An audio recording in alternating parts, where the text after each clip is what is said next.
बिस्मिल्लाहिर्रहमानिर्रहीम। मैं शाहिद महमूद एडवोकेट हाज़िर खिदमत है। सैक्ड एम्प्लॉय से बाबत जो ऑनरेबल सुप्रीम कोर्ट ने अपनी जजमेंट जिसका शॉर्ट ऑर्डर लास्ट मंथ में आया था, उसकी बाबत हमने वीडियो अपलोड की है जिसका लिंक नीचे दे देंगे। डिटेल ऑर्डर उसका ऑनरेबल सुप्रीम कोर्ट ने अपलोड कर दिया है। उसके कुछ चीदा निकात हम डिस्कस करेंगे। जो लास्ट हमारी वीडियो उसमें हमने डिटेल डिस्कस किया था, इस वीडियो में हम थोड़ा सा जो इस डिटेल ऑर्डर में एडिशन है, क्लैरिफिकेशन है, उसको अंडरस्टैंड करने की कोशिश करेंगे। एक जजमेंट 17/8/2021 को इन CA नंबर 491 ऑफ 2021 में आती है। ये जजमेंट ऑनरेबल सुप्रीम कोर्ट की रिपोर्टेड जजमेंट 2021 SCMR पेज 1569 में रिपोर्ट होती है। इस जजमेंट की अंडरस्टैंड करना इस रिव्यू पिटिशन जजमेंट के डिसीजन को अंडरस्टैंड करने के लिए ज़रूरी है। एक सेट ऑफ एम्प्लॉयज़ जो कि different corporation, government service employ, autonomous body, semi autonomous body के थे, उनको जो 1/11/1993 से 30/11/1996 में अपॉइंट होते हैं और उनको सब्सिक्वेंटली 1/11/1996 से 31/12/1998 में इस पीरियड के दौरान डिसमिस या टर्मिनेट या रिमूव फ्रॉम सर्विस किया जाता है। उनकी बाबत फर्स्टली एक ऑर्डिनेंस आता है, सैक्ड एम्प्लॉयज़ रीइंस्टेटमेंट ऑर्डिनेंस 2009, 14/2/2009 को आता है। फिर उसी की फुटिंग पे, उसी बेसिस पे सेकंड ऑर्डिनेंस 11/6/2009 को आता है, थर्ड ऑर्डिनेंस 30/10/2009 को आता है और फोर्थ ऑर्डिनेंस 5/2/2010 को आता है। फाइनली ये 2010 में ये बिल असेंबली में पेश होता है और ये एक्ट की शक्ल इख्तियार कर जाता है, सैक्ड एम्प्लॉयज़ रीइंस्टेटमेंट एक्ट 2010। इनफैक्ट जो एम्प्लॉयज़ इस पीरियड में 1/11/1993 से 30/11/1996 में PP गवर्नमेंट में अपॉइंट होते हैं, after the end of the government, जब नई पॉलिटिकल गवर्नमेंट्स आती हैं, वो इन एम्प्लॉयज़ को, जिनकी तादाद जजमेंट में भी नहीं लिखी गई, वाइल स्टेटिंग के इसमें कंट्राडिक्शन है, डिस्प्यूट है कि कितने लोग हैं, लेकिन थाउजेंड्स में लोग हैं, तो वो डिफरेंट गवर्नमेंट्स उनको निकाल देती हैं। फिर 2008 में दोबारा जब PP गवर्नमेंट आती है तो वो जो उनके दौर में अपॉइंटेड लोग हैं उनको दोबारा रीइंस्टेटमेंट का ऑर्डर कर देती है by way of firstly by ordinance. 4 ordinance जिनका मैंने जिक्र किया वो आते हैं। फिर सब्सिक्वेंटली 2010 में एक एक्ट पास होता है।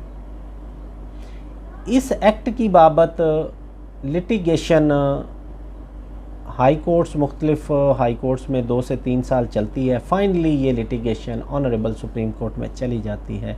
Honourable Supreme court on the basis of article 4, article 9 and article 25 और आर्टिकल 240 एंड 242 की वायलेटिव डिक्लेयर करते हुए इस एक्ट को against the constitution, against the whims of the law declare कर देते हैं। अल्ट्रा वायरेस डिक्लेयर करके इस कॉन्स्टिट्यूशन को हैविंग नो फोर्स डिक्लेयर कर देते हैं।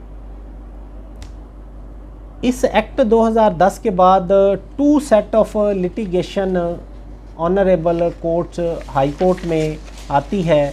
एक सेट वो होता है जो रेगुलर एम्प्लॉयज़ का होता है और वो इस रीइंस्टेटमेंट पे, उन एम्प्लॉयज़ की रीइंस्टेटमेंट पे बैकडेटेड सीनियरिटी उनको मिल जाने पे वो कोर्ट्स में आते हैं। दूसरे सेकंड सेट वो होता है जो एलिजिबल होते हैं लेकिन उनको इस एक्ट का बेनिफिट नहीं मिलता। अब जब ये ऑनरेबल सुप्रीम कोर्ट की जजमेंट 17/8/2021 को आ जाती है और इस एक्ट को ultra vires to the constitution declare कर दिया जाता है, और इस जजमेंट की रोशनी में जो एम्प्लॉई फर्स्ट कैटेगरी वाले एम्प्लॉई जो सर्विसेज में आ गए होते हैं, उनको भी, जिनकी को ऑलमोस्ट 10-10 साल या 10 साल से ज़्यादा सर्विसेज हो चुकी होती है, उनको भी ड्यूटी से निकाल दिया जाता है। इसमें फिर ऑलमोस्ट 108 रिव्यू पिटिशन, 35 सिविल मसलिनियस और 3 इसमें डिफरेंट सिविल मसलिनियस आती हैं, जिनको honourable Supreme court finally decide कर देती है, जिसका शॉर्ट ऑर्डर चंद माह पहले आया था, उस बाबत हमने वीडियो अपलोड की है। अब डिटेल ऑर्डर है जिसको हम डिस्कस कर रहे हैं, ये आ गया। इसमें क्रक्स ऑफ द मैटर ये रहा कि गो इस रिव्यू पिटिशन को तो डिसमिस कर दिया गया जो आर्टिकल 188 ऑफ कॉन्स्टिट्यूशन के तहत फाइल हुई, लेकिन इसको जब ऑनरेबल सुप्रीम कोर्ट ने देखा कि कुछ एम्प्लॉयज़, उनकी एम्प्लॉयमेंट आलमोस्ट 10-10 साल हो गई है, वो नियर टू रिटायरमेंट पहुंचने वाले होंगे, उनकी बाबत इस पटिशन को कन्वर्ट करके 184 सब आर्टिकल 3 और 187 आर्टिकल के तहत पटिशन में कन्वर्ट कर कोई सर्टन बेनिफिट्स दे दिए जाते हैं। रिव्यू पटिशन्स डिसमिस हो गई और इसको कन्वर्ट कर दिया गया। अब जो बेनिफिट्स इसमें उनको मिलते हैं, ये 39 पेजेस जजमेंट है, इसका पैरा नंबर 41, इससे ऑनवर्ड रिलीफ से बाबत डिस्कशन आती है।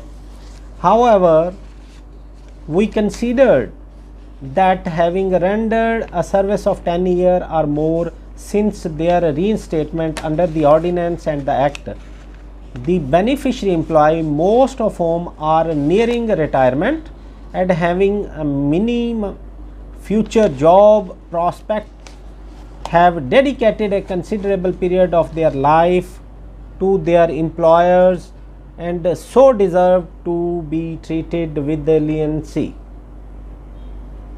Moreover, when through no fault of their own the beneficiary employee were inducted and subsequently reinstated into service of their employer without the fulfillment of necessary codal formalities, therefore in exercise of inherent powers conferred under Order 33 Rule 6 of the Supreme Court Rule 1980 and in reliance on our power to ex debito justitia as elaborated in judgment title so and so PLD 2008 Supreme Court 449, we convert these review proceeding filed under Article 188 of the Constitution into the proceeding under Article 184 sub Article 3 and with Article 187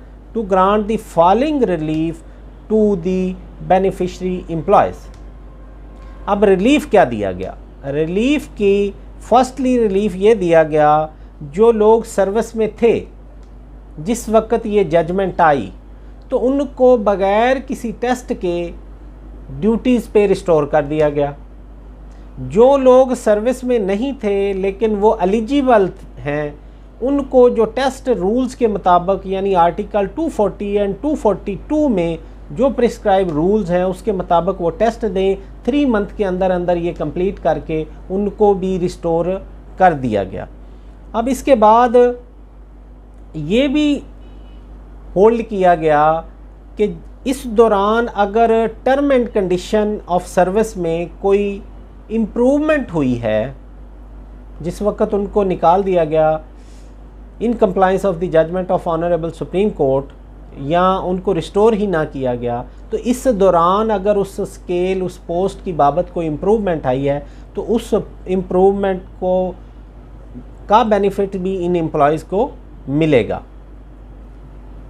अब एक जो इसमें exemption रखी गई, इस्तिस्ना रखी गई, exclusion clause रखी गई, वो ये रखी गई कि जो रिलीफ ऊपर पैराग्राफ 1 और 2 में, यानी कि जो एम्प्लॉय सर्विस में थे उनको विदाउट टेस्ट और जो सर्विस में नहीं थे उनको विद टेस्ट रिस्टोर कर दिया जाएगा, लेकिन उन लोगों को रिस्टोर नहीं किया जाएगा जो पीरियड चाहे यही हो, लेकिन उनको absence of duty, misconduct, corruption, miss appropriation of money, stock और अनफिटनेस और मेडिकल ग्राउंड की वजह से अगर उन्हें टर्मिनेट किया गया हो तो उनको ये बेनिफिट नहीं मिलेगा।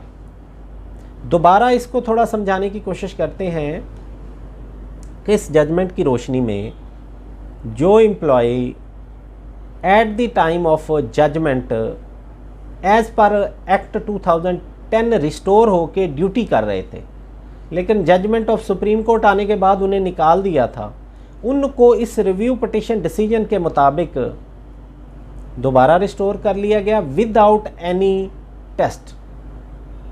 लेकिन जो रिस्टोर हुए ही नहीं थे, उनको एक्ट का बेनिफिट ही नहीं मिला था, लेकिन वो इंटाइटल्ड थे, उनको कंडीशनली रिस्टोर किया कि अगर वो टेस्ट की प्री रेक्विजिट्स जो रूल्स में प्रोवाइडेड हैं, जो पब्लिक सर्विस कमीशन की रिक्वायरमेंट्स हैं, उनको फुलफ़िल करेंगे तो वो उस टेस्ट की रिक्वायरमेंट के बाद वो भी रिस्टोर्ड होने के एलिजिबल होंगे।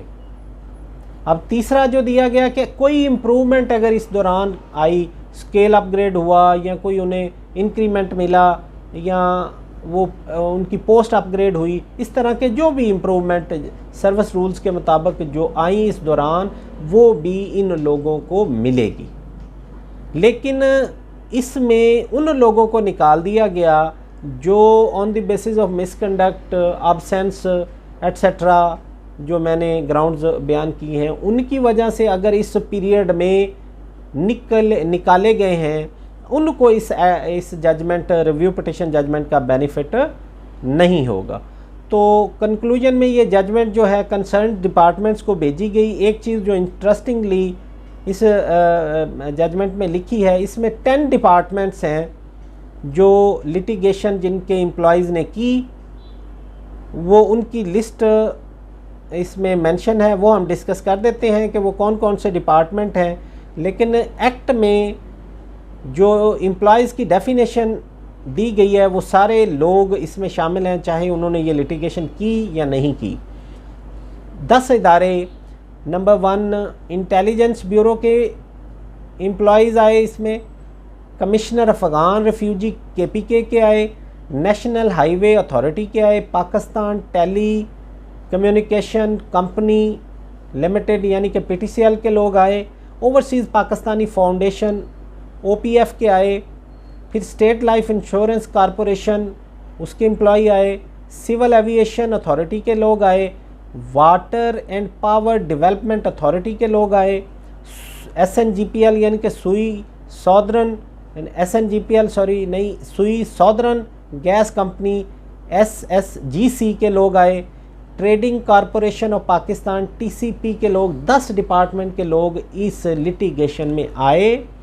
लेकिन इसके अलावा जो डिपार्टमेंट्स के लोग, चाहे वो लिटिगेशन में आए हों या ना आए हों, अगर वो इस पैरामीटर पे फॉल करते हैं तो they are eligible for the benefit given in that judgment. And पे मैं ये ज़रा क्लैरिफाई कर दूं, मुझे मुख्तलिफ़ क्वेश्चंस वसूल होते हैं, कॉल्स वसूल होती हैं कि क्या इस जजमेंट का बेनिफिट प्रोविंशियल एम्प्लॉय ले सकते हैं, तो इसका आंसर है नो, क्योंकि ये एक्ट स्पेसिफ़िकली फेडरल से रिलेट जितनी भी autonomous body, semi autonomous body, corporation या गवर्नमेंट ऑफ सर्विस के रिलेटेड डिपार्टमेंट से ही बाबत ये एक्ट आया था।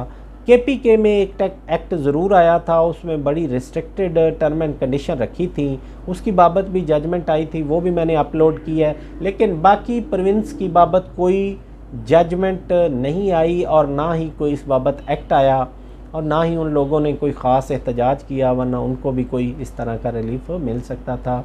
अब उस बाबत वो अपनी available remedy on the basis of discrimination ले लें तो वो एक अलहदा बात है, लेकिन to that extent they are not eligible for the benefit. आज तक के लिए इतना ही। मैं शाहिद महमूद एडवोकेट को इजाज़त दीजिए। अपना ख्याल रखिए, दुआओं में याद रखिए। अगर आपने अभी तक ये हमारा चैनल सब्सक्राइब नहीं किया तो सब्सक्राइब करें, शेयर करें और लोगों को आगे बताएं, ताकि हो सकता है कुछ दोस्तों को इस जजमेंट की बाबत, अपने राइट्स के बाबत अभी तक उनके पास अवेयरनेस ना पहुंची हो। आप शेयर करें, हो सकता है उन तक ये इन्फॉर्मेशन पहुंच जाए। आपका शुक्रिया। Thank you very much. अल्लाह हाफ़िज़।